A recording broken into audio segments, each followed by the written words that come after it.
In the bitter winter of 1849, 14-year-old Emma Fitzgerald convinced an entire Massachusetts town that she could speak with the dead. For 3 harrowing months, desperate families lined up outside the modest Irish Catholic church in Millbrook, clutching silver coins and tear-stained letters, begging the pale girl with haunting green eyes to deliver messages from their departed loved ones. What they didn't know was that Emma's extraordinary gift came from a source far more sinister than divine intervention. The Fitzgerald family had perfected a scheme so elaborate and cruel that when the truth finally surfaced, it would destroy not just their victims' faith, but their will to live. The records of what really happened in that remote New England village were buried by church authorities for over a century, hidden away in sealed archives that tell a story of manipulation, betrayal, and a darkness that consumed an entire community from within. Before we continue with the story of Emma Fitzgerald and the most diabolical religious fraud in American history, make sure to subscribe to our channel and let us know in the comments what state or city you're listening from. We love connecting with fellow mystery enthusiasts across the country who appreciate these forgotten tales of American darkness. But Emma's story begins not with miracles, but with careful preparation that had been years in the making. The story begins in the harsh winter of 1849, when Irish immigrants were still fighting for acceptance in Protestant-dominated New England. Millbrook, Massachusetts, was a mill town of barely 800 souls, nestled between frozen streams that powered the textile factories, where most residents earned their meager living. The constant clatter of machinery echoed through the valley from dawn to dusk, mixing with the bitter wind that carried the acrid smell of dye and wool processing. Snow lay thick on the ground for months, turning the narrow dirt roads into treacherous paths of mud and ice that isolated the community from the outside world. The town had grudgingly accepted St. Bridget's Catholic Church 5 years earlier, mainly because Father Cornelius Fitzgerald had arrived with enough gold coins to purchase the abandoned Presbyterian meeting house outright. The transaction had raised eyebrows among the Protestant establishment, who wondered how a simple Irish priest had acquired such wealth. But desperation for any religious presence in their isolated community had overcome their suspicions. Father Fitzgerald was a man of imposing presence, tall and lean, standing well over 6 feet, with silver-streaked hair that caught the light like spun metal and penetrating blue eyes that seemed to see straight through to a person's soul. His voice carried the musical lilt of County Cork, but there was something carefully controlled about his accent, as if he had deliberately cultivated a more refined version of his native brogue. He had emigrated from Ireland with his brother's family after the devastating potato blight, carrying papers that established his ordination and a mysterious iron-bound trunk that never left his private chambers in the rectory. The townspeople respected him, if not for his faith, then for his uncanny ability to provide comfort during their darkest hours. When cholera swept through the mill workers' tenements the previous summer, Father Fitzgerald had moved among the sick with apparent fearlessness, administering last rites and carrying messages between dying parents and their children.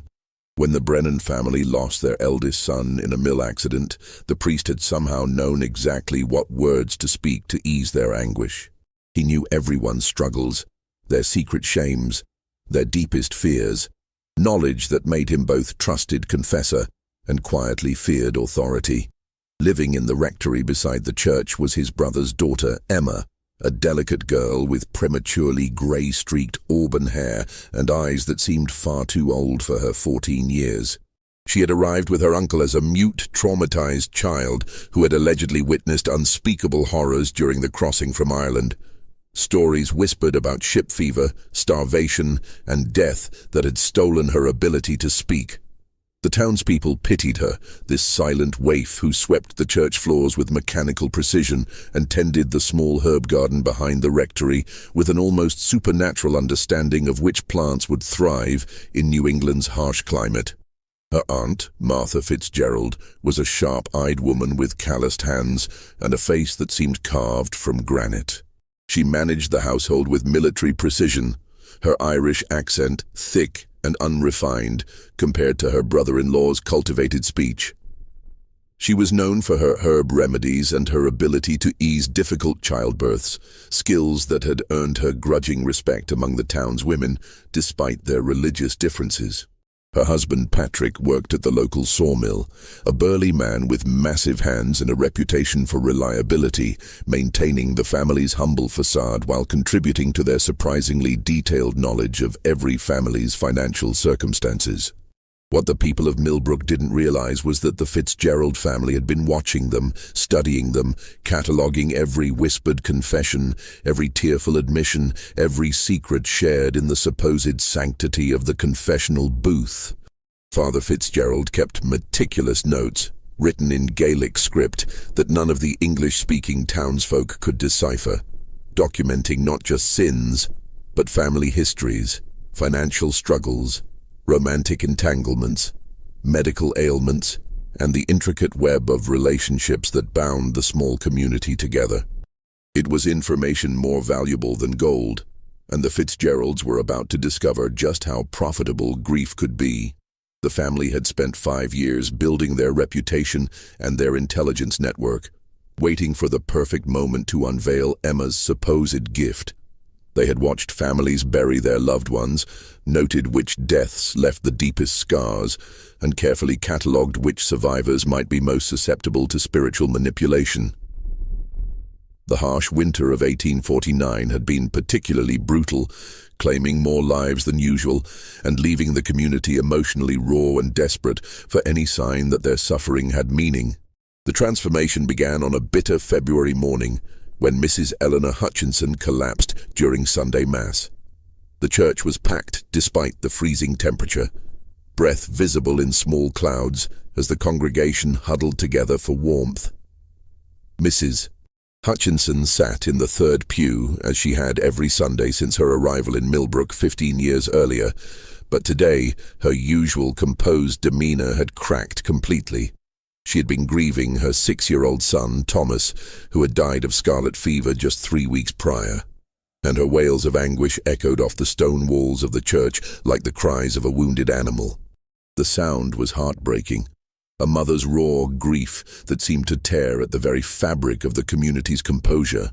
Other women began weeping in sympathy, and even the hardened mill workers shifted uncomfortably in their seats, confronted with a pain that transcended social boundaries.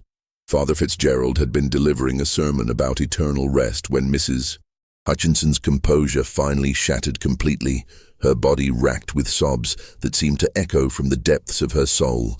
As Father Fitzgerald moved from the pulpit to comfort her, his voice taking on the gentle cadence that had soothed so many grieving families, something unprecedented happened.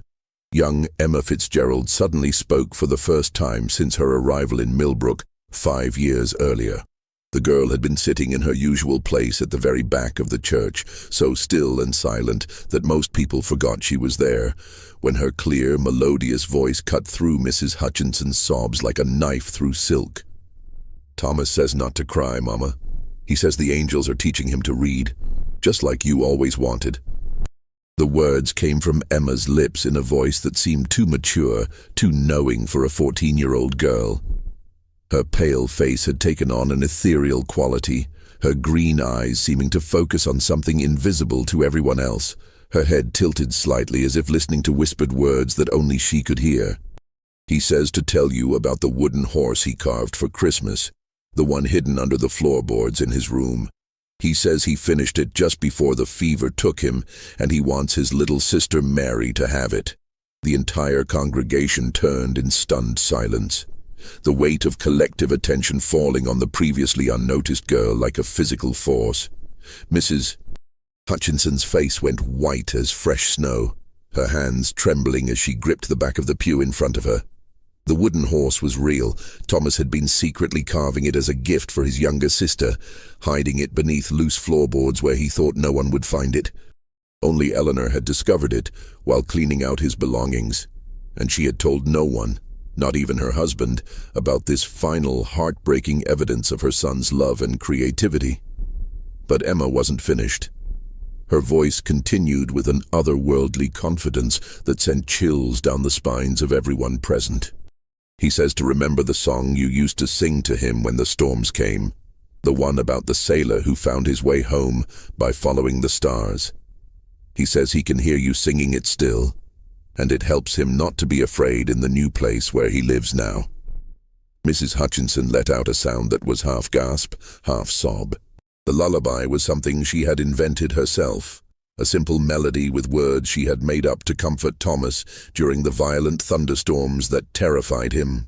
She had never sung it for anyone else, never even hummed it where others might hear. The fact that this strange, silent girl somehow knew about this most intimate detail of her relationship with her dead son seemed impossible, miraculous, and terrifying all at once. The church had fallen so silent that the only sounds were the crackling of the wood stove and the soft whisper of wind through the gaps in the old building's walls. Emma's eyes remained fixed on some invisible presence, her expression serene and confident in a way that seemed almost supernatural. When she finally blinked and looked around at the sea of stunned faces, she appeared confused, as if awakening from a deep sleep with no memory of what had just occurred. Father Fitzgerald appeared as shocked as anyone by his niece's sudden manifestation of speech and apparent spiritual gift, his carefully controlled composure cracking for just a moment to reveal what looked like genuine surprise. But those with sharp eyes might have noticed how quickly he recovered, how smoothly he moved to support Emma as she swayed on her feet, and how his blue eyes seemed to catalogue every reaction in the congregation with the precision of a man taking inventory. "The Lord works in mysterious ways," he said, his voice carrying easily through the stunned silence. "Young Emma has been touched by divine grace, a vessel chosen to bring comfort to those who mourn." His words were carefully measured, establishing a narrative that would frame everything that followed. We must pray for guidance in understanding this blessed gift that has been bestowed upon our humble community. But what nobody saw were the years of preparation that had led to this moment. The countless hours Emma had spent memorizing details about every family in Millbrook, practicing the exact tone and cadence that would make her performance most convincing. They had been waiting for the perfect opportunity, the right combination of raw grief and community vulnerability that would make their elaborate deception not just believable, but irresistible.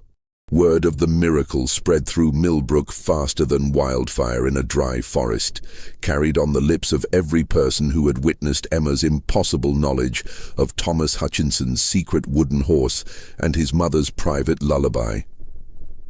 By evening, 3 more families had arrived at the rectory, their faces etched with desperate hope and trembling hands clutching small offerings, a silver thimble, a handful of coins, a treasured family Bible, begging Emma to contact their deceased relatives. Each subsequent session seemed to confirm the miraculous nature of Emma's gift. For the Kowalski family, who had lost their patriarch to a mill accident 6 months earlier, Emma delivered a message about a hidden cache of tools that the old man had supposedly saved for his grandson's 18th birthday. The tools were exactly where she said they would be, wrapped in oiled cloth beneath the floorboards of the barn, along with a note written in the old man's shaky handwriting expressing his hopes for the boy's future. For the recently widowed Sarah McKenna, Emma provided comfort from her husband's spirit, including specific details about their wedding night that no outsider could possibly have known. The way he had nervously fumbled with her dress buttons, the Irish blessing he had whispered in her ear, the tiny scar on his shoulder from a childhood accident that she used to trace with her finger. The accuracy was so uncanny that Sarah collapsed in grateful tears, pressing a silver locket into Emma's hands as payment for the precious gift of knowing her husband's love continued beyond the grave. As winter gave way to a reluctant New England spring, Emma's reputation grew beyond the borders of Millbrook. Families traveled from as far as Boston and Hartford, bringing increasingly generous donations and ever more desperate pleas to contact their lost loved ones. The girl seemed to grow stronger with each session, her voice gaining confidence, her visions becoming more elaborate and detailed, her ability to provide exactly the comfort each family needed, becoming almost supernatural in its precision. The Fitzgerald family's operation had evolved into a sophisticated intelligence-gathering network that would have impressed even the most experienced confidence men of the era. Patrick would frequent the town's taverns and the workers' boarding houses, his friendly demeanor and reputation for honesty encouraging loose-tongued men to share stories about their families, their neighbors, their financial struggles, and their most closely guarded secrets. He had developed a remarkable ability to ask the right questions without seeming intrusive, drawing out information that men thought they were simply sharing with a sympathetic friend. Martha joined the women's quilting circles, church social events, and birthing rooms, where gossip flowed as freely as the tea, and where women revealed details about their families that they would never share with their husbands. She had cultivated a reputation as a wise woman and healer, someone who could be trusted with intimate secrets about marriages, pregnancies, family disputes, and financial worries. Her herb garden provided the perfect excuse to visit homes throughout the community, ostensibly to gather medicinal plants, but actually to observe family dynamics and gather intelligence. Most crucially, Father Fitzgerald had expanded his influence beyond simple religious services, offering special confessions, counseling sessions, and deathbed visits that gave him unprecedented access to the community's most guarded secrets. He had positioned himself as not just a spiritual advisor, but as a keeper of last wishes, a confidant for dying patriots, and a counselor for families torn apart by tragedy. His confessional booth had become a repository for information about hidden debts, secret affairs, family treasures, and the intimate details that defined each family's private world. They had developed an intricate system of signals and codes that allowed them to coordinate Emma's performances with mathematical precision. A particular arrangement of flowers on the altar indicated which family would be visiting that day. The way Emma positioned her hands during a communion with the dead signaled which prepared script she was following. Even her apparent trances were carefully choreographed performances, designed to convince observers that they were witnessing something beyond human comprehension, while actually following a complex set of predetermined cues and responses. The physical staging of Emma's sessions had been crafted with theatrical precision. The girl would sit in Father Fitzgerald's study, surrounded by religious artifacts and flickering candles that created an atmosphere of mystery and reverence. Her pale complexion and ethereal appearance were enhanced by carefully chosen clothing and subtle cosmetic techniques that made her seem almost translucent in the dim light. Every detail, from the temperature of the room to the positioning of furniture, had been designed to create an environment where grieving families would be most susceptible to spiritual manipulation. But the scheme's success began attracting unwanted attention from quarters the Fitzgeralds hadn't anticipated. Reverend Samuel Hartwell of the First Protestant Church had initially dismissed Emma's abilities as Catholic superstition, but as his own parishioners began defecting to attend her sessions, he started conducting his own investigation. Unknown to the Fitzgeralds, Hartwell had started documenting the specific information Emma claimed to receive from the dead, cross-referencing it with what he knew about each family's private affairs and noting discrepancies that troubled his methodical mind. Meanwhile, Dr. Ezekiel Thorne, the town's only physician, was growing suspicious about Emma's knowledge of medical details that no child should possess.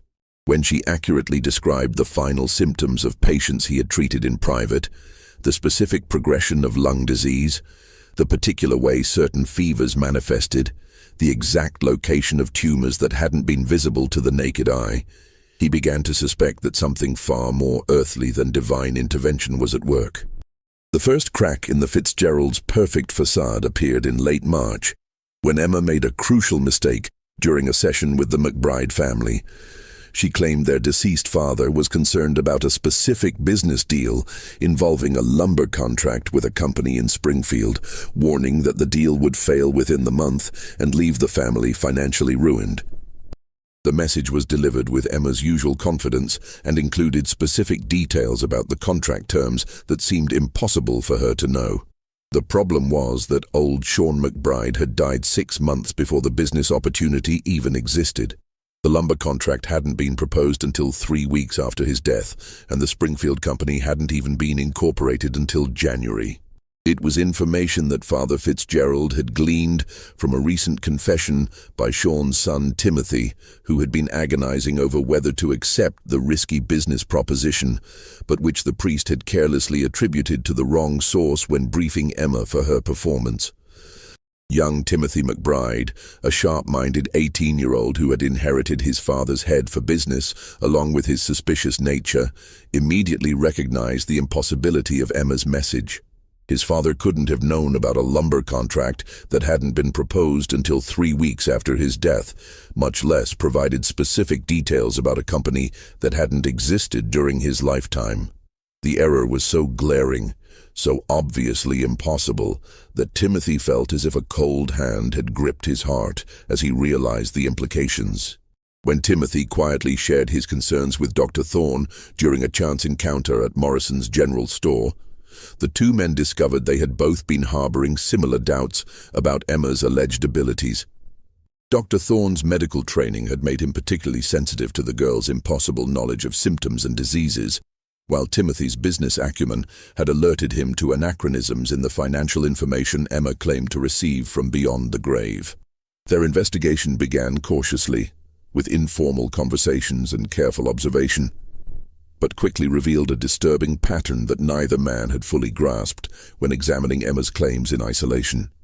Many of the messages from beyond contained information that had been shared in recent confessions, gossip sessions, or medical consultations, information that should have been known only to the participants and possibly to Father Fitzgerald in his role as spiritual counselor and community confidant. More troubling still, they discovered that several families who had received messages from Emma had subsequently made financial decisions that benefited the Catholic Church or the Fitzgerald family directly. The Macready widow had donated her late husband's valuable carpentry tools to the church after Emma claimed he wanted them used for God's work. The Brennan family had hired Patrick Fitzgerald to repair their barn after their deceased son allegedly requested it from beyond the grave, paying premium rates for work that other men could have performed for half the cost. Dr. Thorne began keeping detailed records of his medical practice, noting which patients' conditions he had discussed with Father Fitzgerald during last rites, family counseling sessions, or private consultations about terminal diagnoses. The correlation between his confidential medical knowledge and Emma's subsequent revelations became impossible to ignore. When Emma accurately described the hidden cancer that had killed Martha Sinclair, including details about the tumor's location, the progression of symptoms, and even the specific pain medications Dr. Thorne had prescribed, he knew they were dealing with something far more sinister than a gifted child receiving divine visions. The investigation took on new urgency when Dr. Thorne began reviewing the medical histories of people who had died in Millbrook over the past 2 years. What he discovered chilled him to the bone. A pattern of deaths among people who had either challenged the Fitzgerald family's growing influence or possessed information that could potentially expose their operation. The deaths appeared natural on the surface. Heart failure, sudden fever, mysterious wasting diseases, but they shared common symptoms consistent with certain types of poisoning that would have been virtually undetectable with the limited medical knowledge of the time. Mrs. Adelaide Hartwell, the Protestant minister's wife, had died suddenly after publicly questioning whether Emma's abilities were truly divine in origin.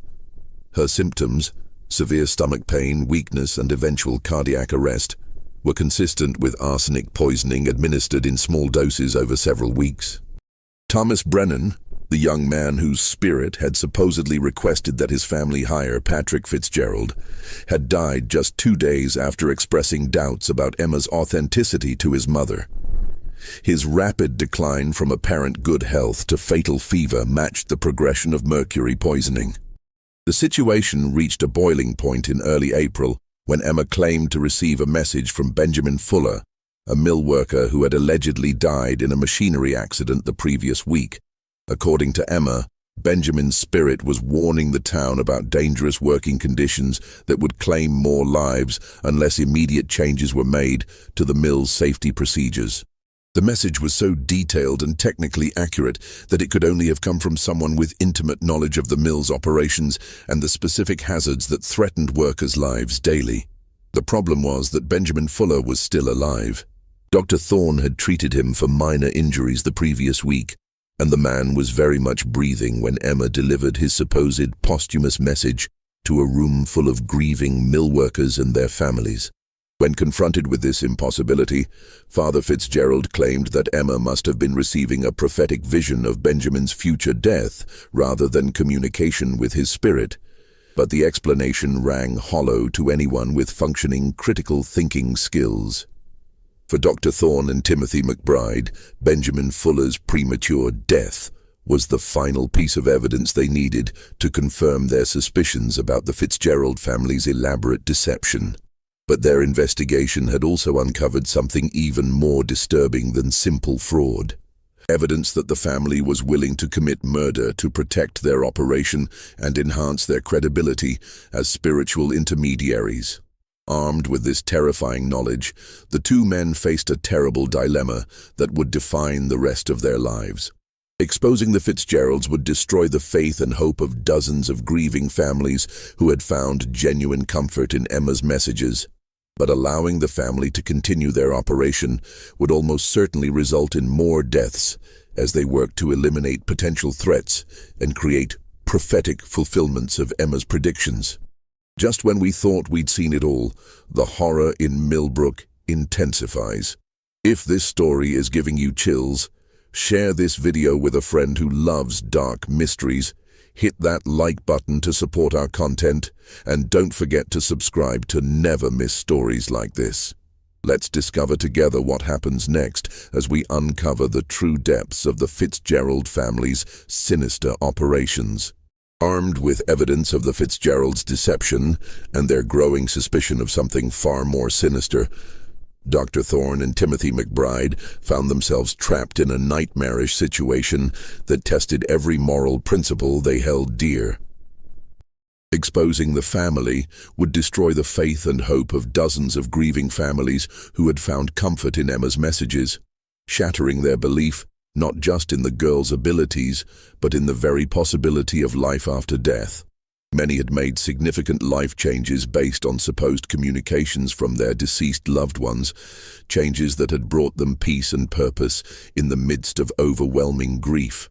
The widow Patterson had remarried because her first husband allegedly gave his blessing through Emma, finally allowing herself to find happiness after 2 years of mourning.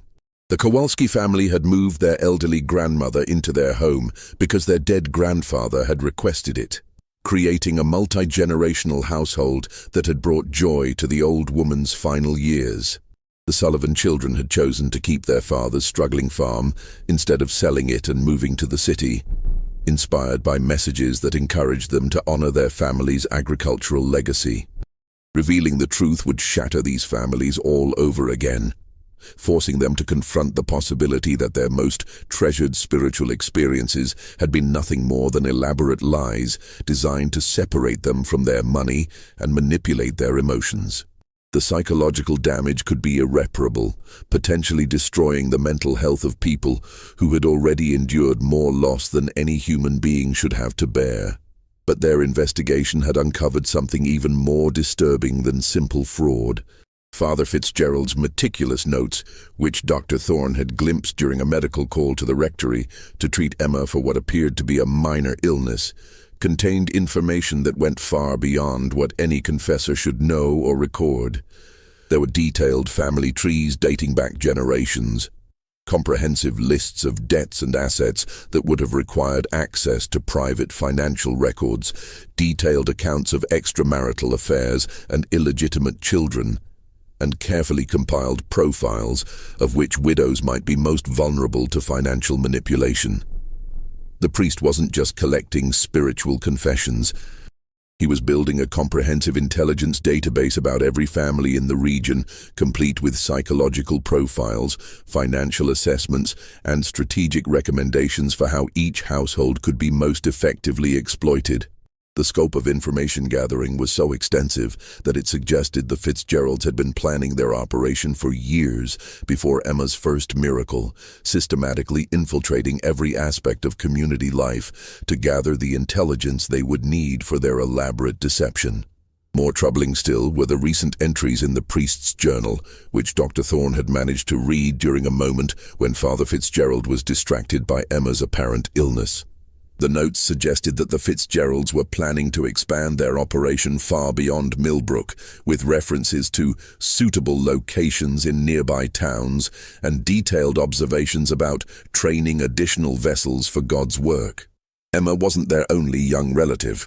They had mentioned cousins still in Ireland, who could be brought over once the American operation was fully established and generating sufficient income to support multiple spiritual mediums. The breaking point came when Mrs. Catherine Brennan arrived at Dr. Thorne's office in hysterics, clutching a letter she claimed her deceased husband had dictated through Emma during a private session that had cost her nearly a month's income. The letter contained specific instructions about where Brennan had supposedly hidden a cache of gold coins before his death, complete with detailed descriptions of landmarks and measurements that seemed impossible for Emma to have invented. Catherine had spent her life savings hiring men to excavate her property based on these instructions, convinced that her husband's spirit was trying to provide for his family from beyond the grave. She had borrowed money against her home to fund the increasingly extensive excavation, following the letter's instructions to dig deeper and search wider areas when the initial attempts yielded nothing. The work had continued for weeks, turning her modest property into a landscape of holes and trenches that resembled a battlefield more than a family homestead. When Dr. Thorne examined the letter, he recognized the handwriting immediately. It belonged to Father Fitzgerald, written in the same careful script he had seen in medical documents, church records, and the journal entries he had glimpsed in the rectory. The priest had apparently convinced the grieving widow that her husband's spirit had taken control of Emma's hand to write the message directly, providing proof of supernatural communication that was actually nothing more than a carefully crafted forgery. The non-existent treasure hunt had cost Catherine Brennan everything she owned, and the loan she had secured to continue the excavation came from Patrick Fitzgerald himself, offered at an interest rate that would ensure she could never repay it.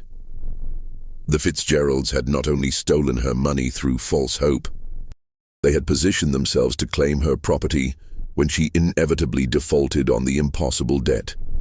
It was a level of calculated cruelty that went far beyond simple fraud, representing a systematic destruction of a vulnerable woman's entire life for financial gain. As Dr. Thorne and Timothy McBride delved deeper into the Fitzgerald family's operations, they discovered that Catherine Brennan's situation was not unique. Several other families had received similar spiritual guidance that had led them to make catastrophic financial decisions, often involving loans or business arrangements that ultimately benefited the Fitzgeralds either directly or indirectly. The family had created a complex web of financial manipulation that used grief and spiritual longing as weapons to destroy their victims' lives and transfer their assets to the perpetrators of the fraud. The trap was closing around the Fitzgerald family, but they had been watching their watchers with the same careful attention they paid to all potential threats to their operation. Father Fitzgerald had noticed Dr. Thorne's increased attention during medical visits, Timothy McBride's careful questions about business matters that had been discussed in confession, and the way certain townspeople had begun whispering among themselves after Emma's sessions. His intelligence network was sophisticated enough to detect the growing investigation, and his response was both swift and terrifying.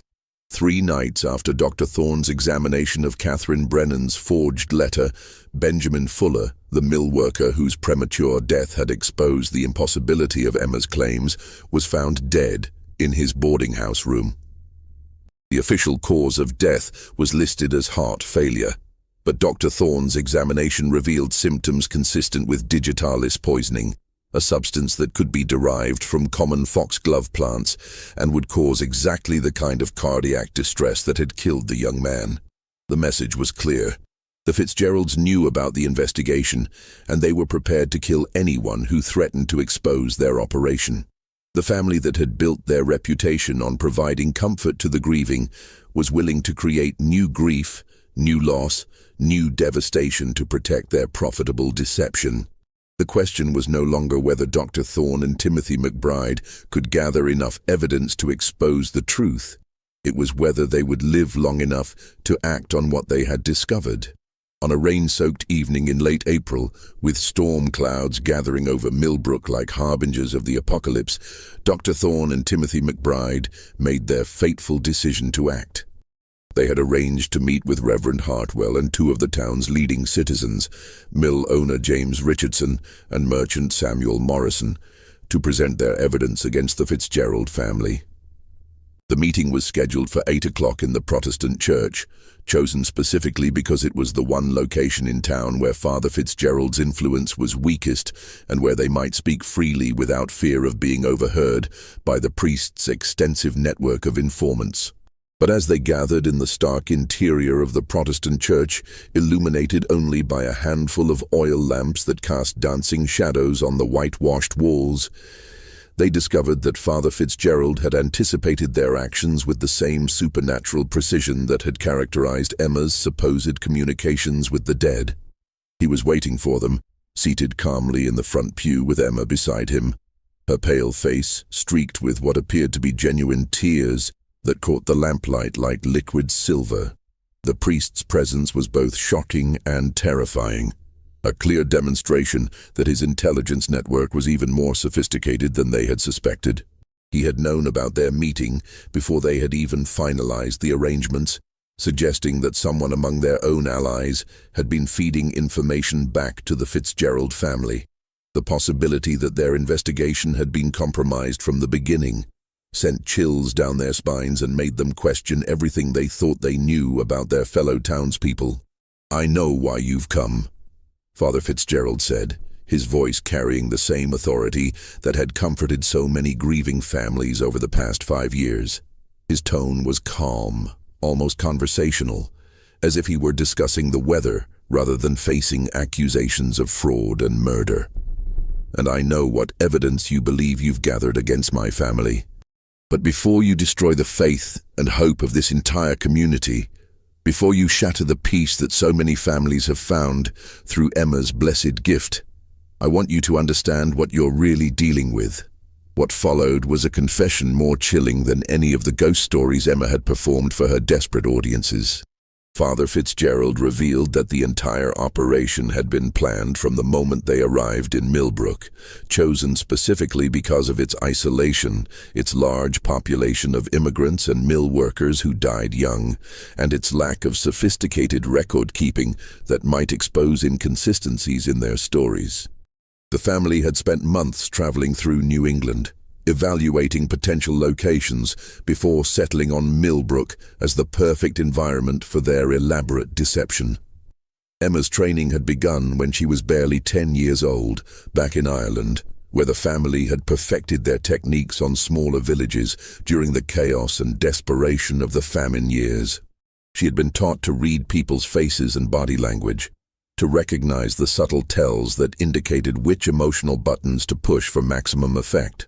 Her apparent muteness upon arriving in America had been a deliberate choice, designed to make her eventual miraculous speech more dramatic and convincing, while also providing her with years to observe the community and memorize crucial details about every family's private life. The priest described the operation with the pride of a master craftsman, explaining his greatest creation. They had developed elaborate systems for gathering intelligence, from Martha's herb garden visits that allowed her to observe family dynamics to Patrick's tavern conversations that revealed financial struggles and business opportunities. Every aspect of community life had been infiltrated and exploited, from church services to social gatherings to private medical consultations. But the most horrifying revelation was yet to come. Father Fitzgerald produced a thick ledger from beneath his black coat, filled with detailed records of every family they had targeted over the past 5 years. The book contained not just financial information and personal secrets gleaned through conventional espionage, but medical records that Dr. Thorne had never shared with anyone. The priest had been systematically poisoning selected townspeople with small doses of arsenic, mercury, and plant-based toxins, then predicting their deaths through Emma's supposed communications with the spirit world. "You see, gentlemen," Father Fitzgerald said with calm satisfaction, that was more terrifying than any display of rage or emotion. "We didn't just predict deaths. We created them. Mrs. Hartwell's mysterious wasting illness, young Daniel Murphy's sudden fever, old William Carter's heart problems, all carefully orchestrated to demonstrate Emma's prophetic abilities and establish her reputation as a genuine conduit to the world beyond death." The room fell into stunned silence as the full scope of the Fitzgerald family's crimes became clear. They hadn't just been running a simple confidence game designed to separate grieving families from their money. They had been systematically murdering townspeople to maintain their cover story and enhance their credibility as spiritual intermediaries. The deaths that had torn at the community's heart, that had driven desperate families to seek comfort from Emma's alleged gift, had been deliberately caused by the very people offering solace and hope. Dr. Thorne's hands trembled as he realized how many of his patients' mysterious illnesses could be traced back to their interactions with the Fitzgerald family. The symptoms he had attributed to the harsh working conditions of mill life, to the stress of immigrant poverty, to the natural progression of age and disease, had actually been signs of deliberate poisoning administered by people the victims trusted completely. Father Fitzgerald had used his position as a spiritual counselor to gain access to homes where he could contaminate food or water supplies, ensuring that his predictions would come true with mathematical precision. Emma's tears weren't from guilt or remorse about the lives her family had destroyed. They were from terror at finding herself trapped in a nightmare created by her own relatives. At 14, she was both perpetrator and victim, forced to participate in schemes that had claimed the lives of at least 12 innocent people, while being told that any attempt to reveal the truth would result in her own death. The girl who had brought comfort to so many grieving families was herself a prisoner, living in constant fear of the monsters who called themselves her family. The ledger contained detailed plans for expanding the operation, with notes about potential locations in Vermont, New Hampshire, and even as far away as Ohio. The Fitzgeralds had been preparing to abandon Millbrook once the local population became too suspicious or too poor to support their operation, leaving behind a trail of broken families and unexplained deaths while establishing similar schemes in fresh communities where their reputation hadn't yet been tainted by suspicion. Father Fitzgerald's calm recitation of his family's crimes was interrupted by a commotion outside the church. Through the rain-streaked windows, they could see torches approaching through the darkness, carried by what appeared to be a growing crowd of townspeople. Word of the confrontation had somehow spread through Millbrook's tight-knit community, and families who had been victimized by the Fitzgerald family's deception were gathering to hear the truth for themselves. The priest's composure finally cracked as he realized that his carefully controlled revelation was about to become a public reckoning. He had intended to confess to a small group of community leaders who might be convinced to handle the matter quietly, preserving the church's reputation and minimizing the damage to families who had found comfort in Emma's supposed gifts. Instead, he found himself facing the prospect of explaining his crimes to the very people he had manipulated and murdered, including families who still believed their deceased loved ones had been speaking through the terrified girl at his side. The confrontation that night in the Protestant church would go down as the darkest moment in Millbrook's history, a reckoning that tore apart the fabric of the community and left scars that would never fully heal. As the truth of the Fitzgerald family's crimes spread through the gathering crowd, the reaction was swift and terrible. Families who had found comfort in Emma's messages felt doubly betrayed, first by the discovery that their loved ones' final communications were fabricated, and then by the revelation that some of those deaths had been orchestrated by the very people they had trusted to provide spiritual guidance. The crowd that had gathered outside the church was not a mob seeking immediate vengeance, but something far more heartbreaking. A collection of broken people trying to understand how their deepest griefs had been weaponized against them. Mrs. Catherine Brennan stood in the rain, with the forged letter still clutched in her hands, her property destroyed by futile excavations, and her future mortgaged to the very man who had deceived her. The Kowalski family huddled together, questioning whether their decision to care for their grandmother had been based on genuine love or manufactured guilt. Father Fitzgerald was arrested by the county sheriff, along with Patrick and Martha Fitzgerald, but the legal system of 1849 was ill-equipped to handle crimes of such psychological sophistication. The evidence against them was overwhelming. Dr. Thorne's medical records, the forged letters, the detailed intelligence files, and testimony from dozens of victims. But the precedent for prosecuting spiritual fraud, combined with systematic poisoning, simply didn't exist in Massachusetts law. The three adults would never face trial. On their third night in custody, all three were found dead in their cells, apparently from the same arsenic poisoning they had used on their victims. Whether their deaths were suicide, using poison they had somehow concealed, or the result of vigilante justice administered by someone with access to both the jail and their own toxic methods, remained officially undetermined. Several townspeople were known to have access to the jail, and Dr. Thorne's medical examination was inconclusive about whether the poison had been self-administered or forced upon them. Emma Fitzgerald posed a more complex problem for the authorities and the community. At 14, she was clearly both perpetrator and victim, trained from childhood to participate in crimes she may not have fully understood.